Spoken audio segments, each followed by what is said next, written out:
Let's just quickly get an update from you. I know that we phoned you now. I think it's better than the actual satellite. Talk to us about this delegation that's going. I was saying there are about 4 or 6 ministers that are with the president. Yes, Leanne. Sorry for that cut. The weather is quite bad here, as I was trying to explain earlier, that we're coming to you from a very wet Dar-es-Salaam. Yes, the president will soon come here for a state visit.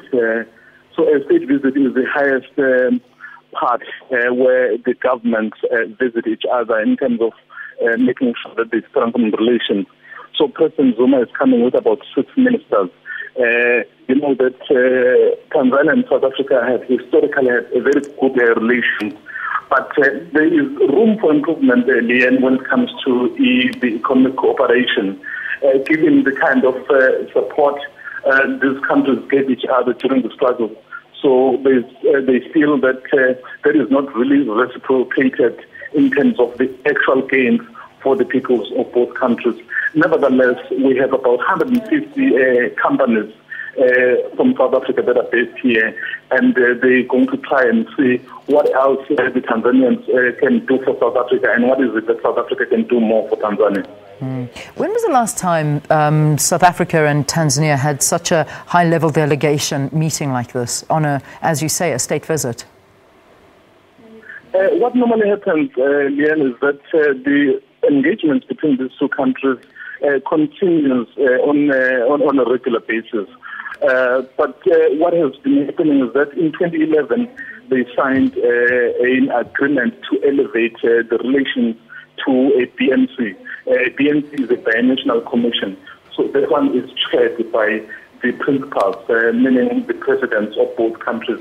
And then their role is to make sure that they monitor and the agreements that are in place so that they get effected. Because in so many times, these agreements get signed on paper, but they are not followed through. But once you are able to establish a mechanism like a BNC, then it's being chaired at the highest level. So then you are able to then follow through whatever agreements that have been agreed.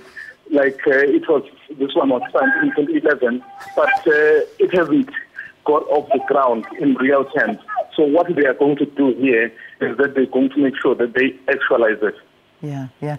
There's been, I suppose, good relations between Tanzania and South Africa in previous years, but there has, of course, been talk of the fact that they want to strengthen these ties. How? Where? Has that been said as yet, where they would like to see these ties being strengthened between the two countries? One of the things that we spoke to people here in Tanzania quite recognize is that they recognize that South Africa is an advanced economy, and then there's a lot that they can learn, particularly in the area of mining.